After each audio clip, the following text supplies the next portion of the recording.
स्वास्थ्य विभाग आयुष निर्देशालय 442 जन आयुष आसिस्टांट, कृषि विभाग 65 जन मृत्तिका संप्रसारण कर्मचारी एवं 33 जन सहकारी उद्यान कृषि अधिकारी को नियुक्ति पत्र प्रदान कर सेहीपरि शक्ति विभाग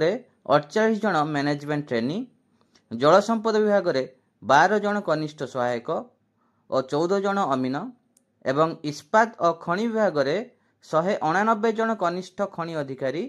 और 9 जन कनिष्ठ सहायक को नियुक्ति पत्र प्रदान कर एही अवसर में मुख्यमंत्री नवनियुक्त मानक उद्बोधन दे कहिथिले जे विकास धारा को क्रियाशील एवं फलप्रसू करने दिगरे दक्ष और उत्तम मानव संबल अपरिहार्य। दक्ष मानव संबल माध्यम सरकारी व्यवस्था सक्रिय और सजग रहे। एसहित जनसाधारण को सठिक समय आवश्यक सेवा जोगाई दि जाई परिबो।